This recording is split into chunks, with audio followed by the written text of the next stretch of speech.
The following Zoom session is being recorded and will appear later today on my YouTube channel, Math with Mayo. Therefore, when you participate in the Zoom meeting, if you do not wish for your picture or your name to be made public, please leave the video off and use an alias name. If you have questions during the meeting but do not wish to speak, email me at bmayo@ybcc.edu and I'll respond as soon as I can. All right, so today we're going to go on to section 3.2. But before we do, I want to look at a couple of questions from yesterday's homework. So this is from section 3.1, number 13. As we see on the left side of the screen from WebAssign, the following graph gives the heart rate of a woman before, during, and after an aerobic workout. Use it to answer the problem. All right, so what we've typically called the x-axis now is time, and the y-axis is heartbeat in beats per minute. It says, at what time was her heart rate 110 beats per minute? Enter your answers as a comma-separated list. Okay, so they're asking at what time was the heart rate 110 beats per minute? So it's sort of like Jeopardy. They've given us the answer, 110.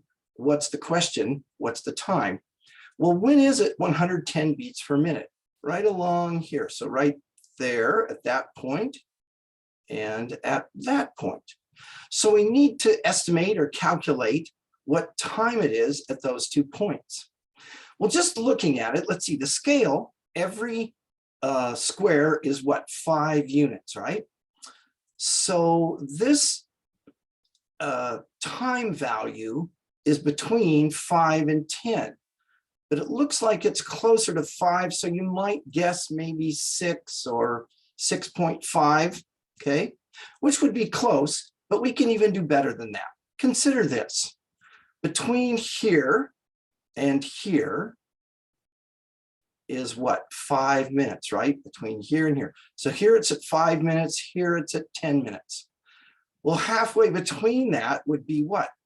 7.5 minutes. And halfway between that would be 6.25 minutes. So 6.25 minutes, which is in fact the correct answer. Let's look over here at 110 right here. That looks to be what? Between 45 and 50. Well, here it's at 50 and here it's at 45. Halfway in between those would be 47.5. So we can, by looking at the graph and sort of cutting things in half and cutting them in half, we can get a real good picture of what's going on there. And there's your 2 answers. Any questions on that before we go on to something else? Nope.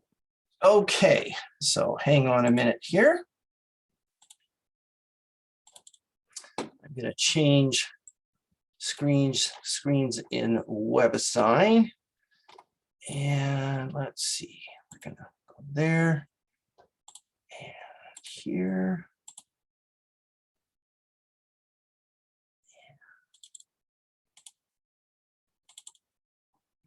Go.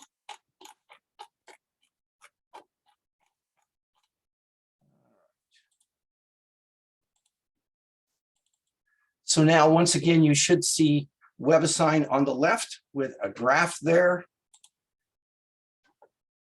Okay, everybody seeing that all right? Yes.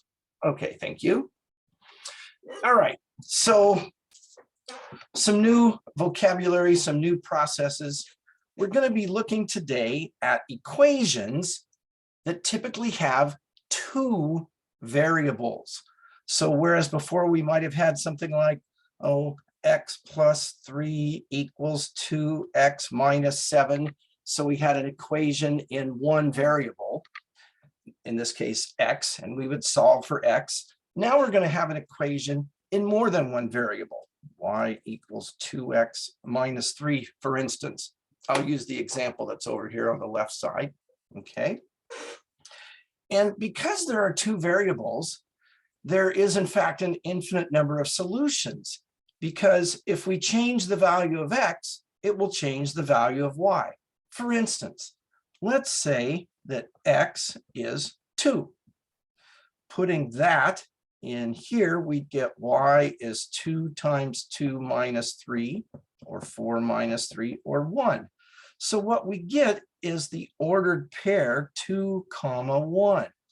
That is a, let's get rid of this, that is a solution to this equation. By letting x equal 2, solving for y, we get 1. Suppose instead we let x equal 0. Well, then putting 0 in there, we get y equals 2 times 0 minus 3, which is 0 minus 3, or negative 3. So we get the ordered pair x is 0, y is negative 3. We could go on and say, well, how about if x is equal to 1? If x is 1, then putting that in there, we get y equals 2 times 1 minus 3, 2 minus 3, negative 1, so 1, negative 1. And we could continue to pick different values of x and solve for y, or we could even put in a value of y and solve for x. And in doing so, we create a bunch of ordered pairs which represent points on a graph, and ultimately they form a straight line on the graph. This is what's known as a linear, as in line, linear equation in 2 variables. Now, once we've found several points, we can plot those points on the grid, on the XY coordinate plane, on the rectangular coordinate system, all of that, to form a line. Now, if we were in a regular classroom using paper and pencil and not using WebAssign, I would instruct you to find 3 ordered pairs so that when you plot those points on a graph, unless they line up, or if they don't line up, you would know something was wrong with your calculations, because all the solutions to this equation should form a straight line. However, in WebAssign, it works best to just use 2 points. So I'm going to go ahead and just use the first 2 points that I found, 2, 1, and 0, negative 3. Now, even though we're initially plotting points, our goal is to have a line. So over here in WebAssign, we're going to click on, and recall from yesterday, we don't want the line segment or the ray, we want the line.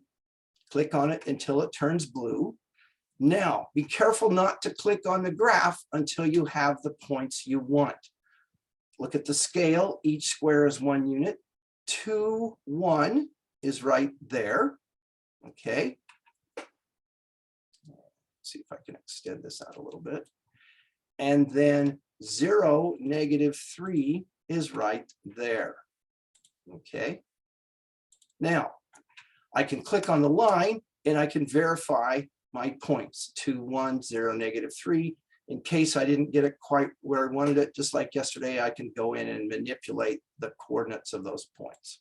All right. So here we have this line, this straight line. Every point on this graph is a solution to this equation. Okay. Here, let's go ahead and it says grade this. Let's click that, show that it's correct. All right. But for instance, if I went back and picked some random point, how about right there? Let's see, that's 5, 7, right? The coordinates of that point, x is 5, y is 7. So let's go back here and let's take 5, 7, and let's plug it in here to make sure that it works. Y is 7, so 7 equals 2 times x, 5 minus 3. 7 equals 10 minus 3. 7 equals 7, it checks. So all the solutions to this equation are points on this graph. All the points on this graph are solutions to this equation. Any questions about that? All right. Well, let's go ahead and look at some more exercises, some more examples, and then we'll do some more graphing in WebAssign. All right, this set of problems, it says, determine whether each equation has the given ordered pair as a solution. So here's the equation, y equals 5x minus 4. And here is the potential solution. So again, determine whether each equation has a given ordered pair as a solution. So we're going to take this ordered pair, put the 1 in for X and the 1 in for Y, and see if it is true. So 1 equals 5 times 1 minus 4. 1 equals 5 minus 4. 1 equals 1. It checks. So this ordered pair is a solution to this equation, which means that this point represented by that ordered pair would be a point on the graph of this linear equation. Any questions about that? All right, let's take a look at another one. 7x minus 2y equals 3. And our proposed solution is 2, 6. So if x is 2 and y is 6, we get 7 times 2 minus 2 times 6 equals 3. 14 minus 12 equals 3. 2 equals 3. That is not true. So no, this is not a solution to this linear equation. This point represented by that ordered pair would not be on the line if we were to draw the solution set for that equation. Okay. Let's look at another one. Let's see here.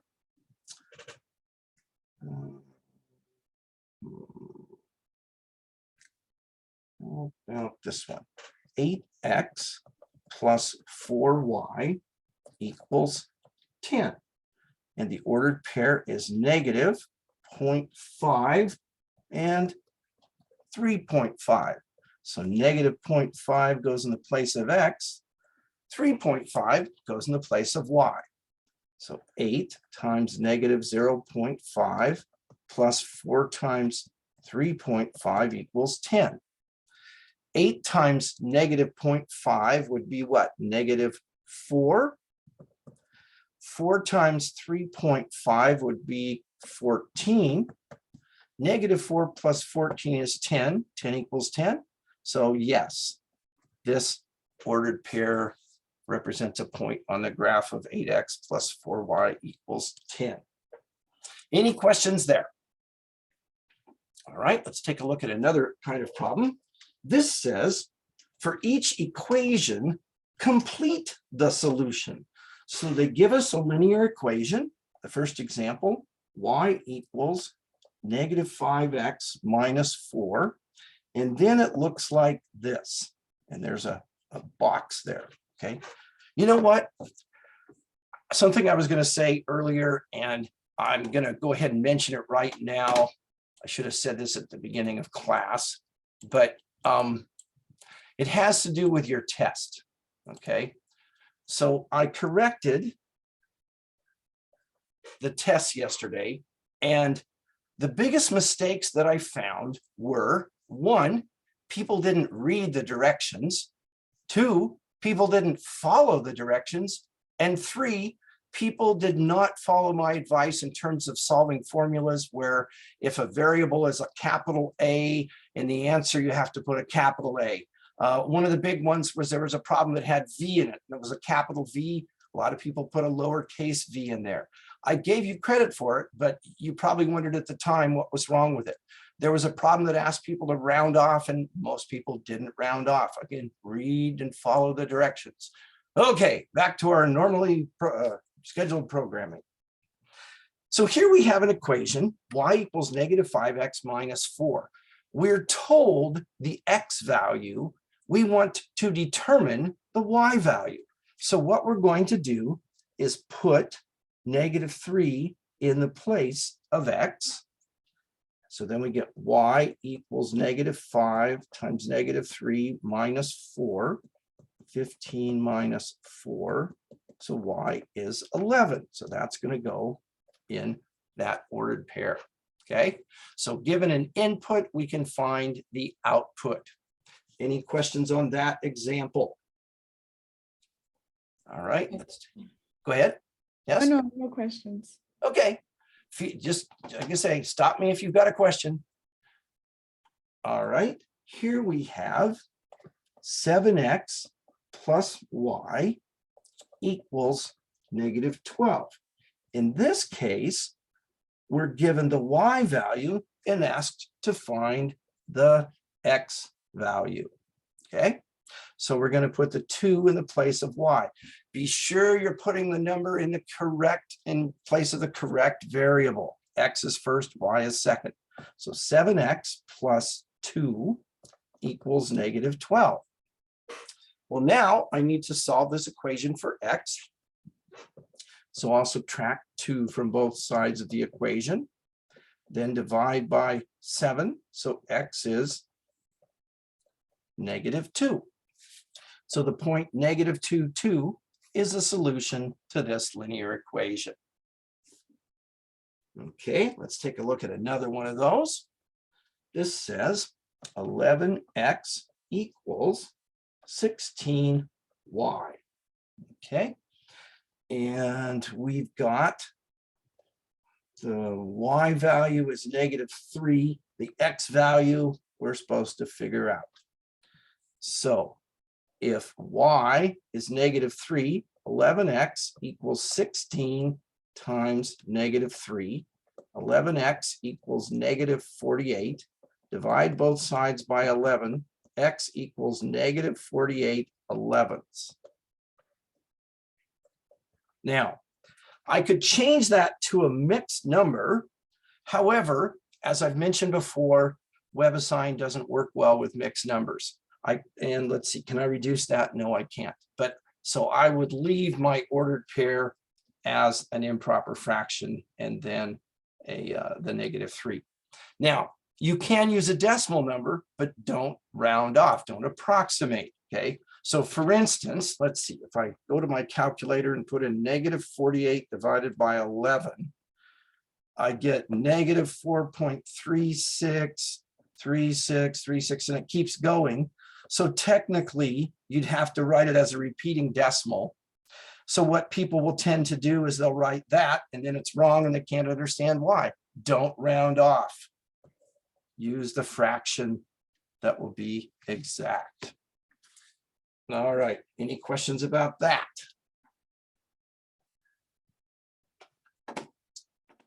Let's see here.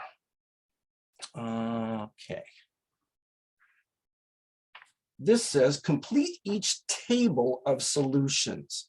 So we have the equation y equals 2x minus 4. And then they've got this table that's drawn here. Let's see here if I can draw this. It says x, y, and the ordered pair x, y. And there's an 8 here and an 8 there. All right, it says complete each table. So using the equation that's above, first of all, we're going to take x equals 8. So we're going to put that there. So y equals 2 times 8 minus 4, which is 16 minus 4, which is 12. So that's going to go back over here. So our ordered pair is 8, 12. Then we're going to let y equal 8. So we're going to have 8 equals 2x minus 4. We're going to add 4 to both sides to get 2x equals 12, divide by 2, and x equals 6. So we have that. Now, this is the way the problem was set up in the book, and I believe in WebAssign.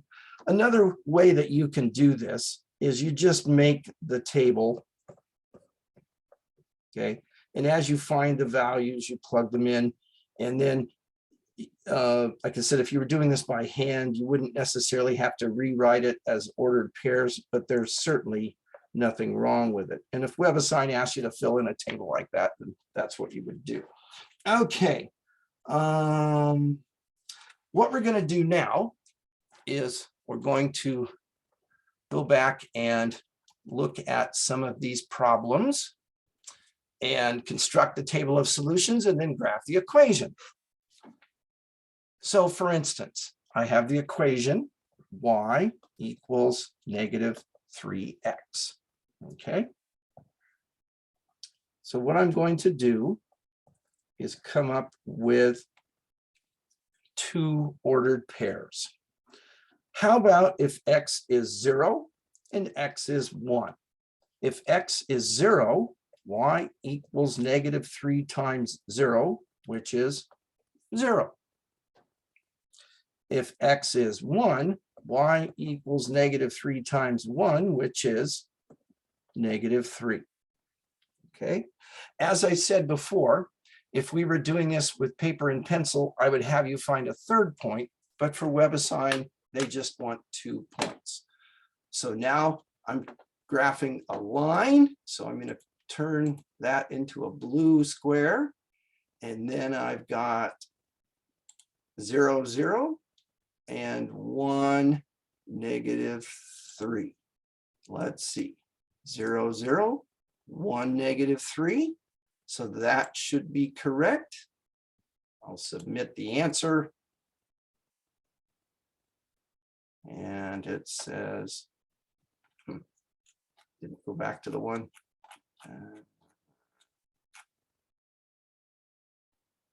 Here it comes. Guess I didn't wait long enough. All right. Any questions about that problem, about the process? Okay, let's look at another equation.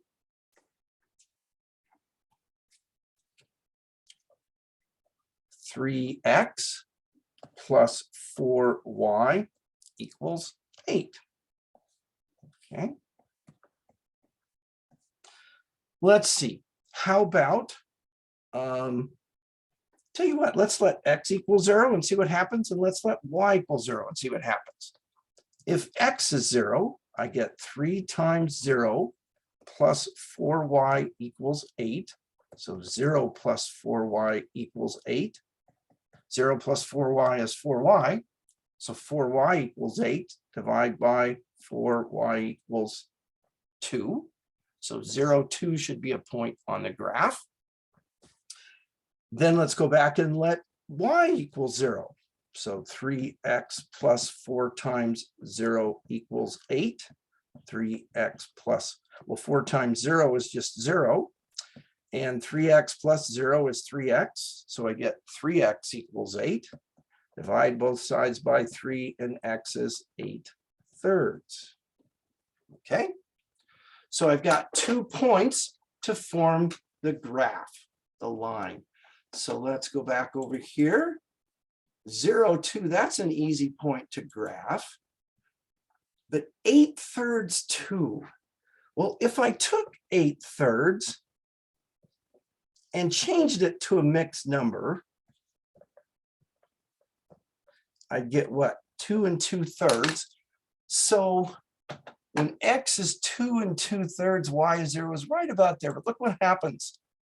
When I graphed it, it grabbed the point and moved it over to an integer value, which is not what I wanted. But I can come over here and I can say, okay, 0, 2. I didn't want that to be 3. I wanted that to be 8/3. Okay. So now that should be correct if I've done my calculations correct. And there we have it. Any questions about that? Okay, let's do another example. And if you feel like I'm doing a lot of examples of these, you're right, I am. This is a big deal in this chapter, graphing linear equations. Okay, 5y minus x equals 10. Now, what choices of x and y should I pick? The last problem I chose, let's see, what did I choose? I used 0 for x and 0 for y. And then I used what, 0 for x and -3, or 0 and 1 for x. So I can put in either an x value or a y value. The thing I want to be careful of is that I don't pick some number that's going to make me have to plot something that's off the grid here, okay? If I do that, then I'm going to have to come back and pick some different values. Oh, notice that here the scale, every square is 2 units. So we'll have to be careful when we plot our points. Well, tell you what, let's go back to just using 0 for x and 1 for x, okay? So if x is 0, 5y minus 0 equals 10. So 5y equals 10. Divide by 5, y equals 2. Well, that was a nice number. And then I said, what, x is 1? If x is 1, we've got 5y minus 1 equals 10. Add 1 to both sides. Oops, add 1 to both sides. 5y equals 11. Divide by 5, y equals 11/5. Right? Now, that fraction isn't very nice to graph, but I can manipulate it over here, remember? So, okay, I'm going to click on that until it turns blue. 0, 2 is right there. And then 1, 11/5. Let's see. 11/5. 11 divided by 5 is 2 1/5. So we're going to go 1, 2 1/5. So right about there. And I'm pretty much guesstimating it, but I can come back here and put it in exact. This is where I feel sorry for the people that don't bother to watch my videos, because they won't figure this out and they'll think, how am I supposed to do that? But you are here, so you'll get the good stuff. Okay, let's see, double check. Here we go. So 0, 2, 1 11/5. That should be correct. Submit the answer. And it is correct. Any questions about this example? All right, let's take a look at this problem. Y equals 2x. I think I want to go back and do what I did several problems ago, and that is use 0 for x and then 0 for y. And let's see what happens. If x is 0, y equals 2 times 0, so y equals 0. Okay, well, if y is 0, divide both sides by 2, x is 0. That didn't give us two unique points, did it? Why not? Because this graph goes through, I mentioned this yesterday. Can you remember what this point is called, where the x-axis and the y-axis cross? Right there. The origin. Good job. Good job. This graph goes through the origin. So by choosing x is 0 and then y is 0, I really just got the same point twice. So what I'm going to do now is pick a different value. How about if x is 1? So y equals 2 times 1, which is 2. So 0, 0, and 1, 2. 0, 0, and 1, 2. And again, verify 0, 0, 1, 2. That should be correct. All right. Do you need more examples of graphing lines, finding 2 points, or are we good with that? You tell me. If you want more, I'll do more. I think I'm good. Same here. I think I'm pretty good. Okay, then let's go on and look at some other things in WebAssign, just to kind of give you an idea of how to handle them. Okay, let's see here. Here's an example of, and I'm not going to do this problem, but how I did, let's go back here. Like this, where I had an X column and a Y column, and then I rewrote them as ordered pairs. So that's what's going on over here, okay? So given the X, you're going to plug in, get the Y, and then you're going to rewrite it here. And note, and here, I wonder if they don't have you fill anything in there. Let's see. I was going to put a number in there. Oh, yeah, it does let me write it. So then you go, what, 7, 6. Now, that's probably not correct. I just picked some number to find out because there wasn't a white box there, so I wasn't sure what was going to happen. Okay. Anyway, you okay with how to deal with that? Yes. All right. All right. Now here it says graph the path of the ball. And what you're going to do, these two linear equations represent two of the lines. Like this might be the first one and then the second one, or this is the first one and the second one, or this is the first one and the second one. So what you're going to do, you're going to complete the tables, And then you're going to look down here and say, okay, these two lines, these ordered pairs, do they match with this picture or this picture or this picture or this picture? And then you'll click on the one that you think it is. Okay. I'm just clicking on one randomly, which it now won't let me undo. But anyway, so you don't actually graph it, but you look to see which one matches the information you're going to gather. Okay with that? Yes. All right. Let's see here. There was another one.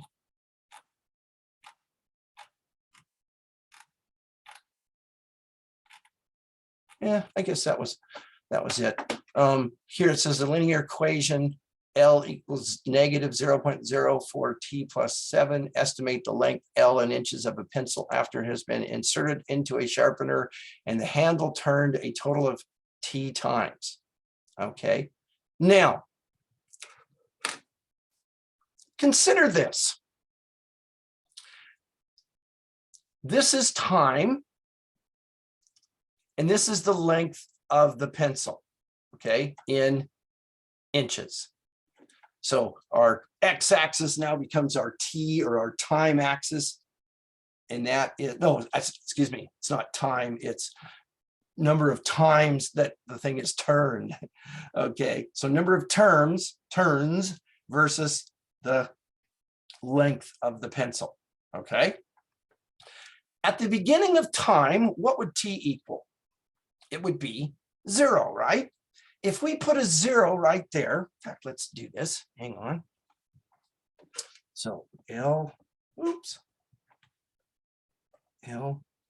equals negative 0.04 t plus 7.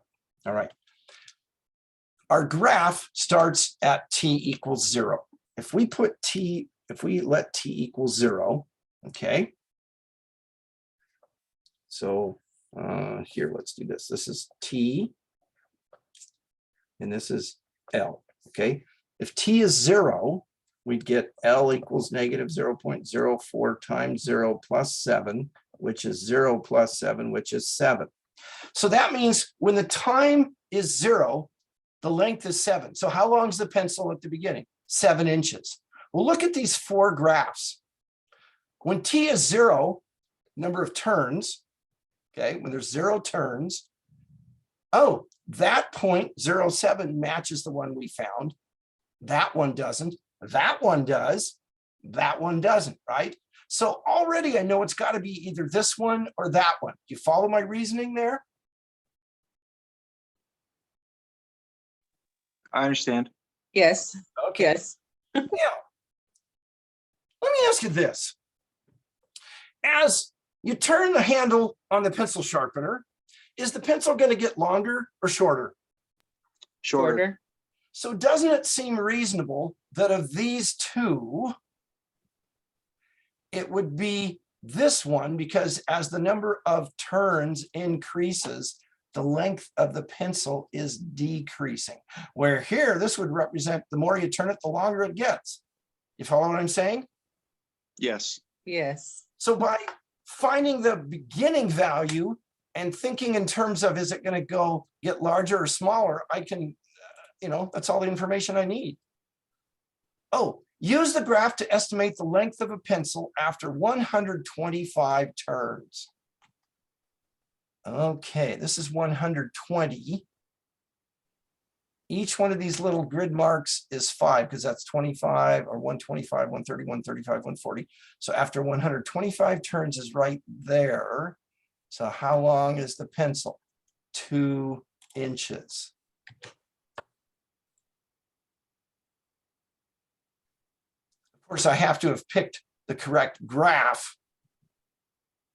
I'm waiting to see if it's going to go back to it. Apparently not. Okay. I have to pick the correct graph to get it, to get the right answer for the next problem, don't I? Okay, come on. Why it doesn't just bring that one up automatically, I don't know. Here we go. All right, so that was the graph. All right, you okay with that? Seeing how that works? Yes. Okay, So have at it. Today is section 3.2. I will be back this afternoon at 1:15 with an office hour. Otherwise, have a great rest of the day, and I will see you tomorrow. Thanks Thank for you. All right. stopping by.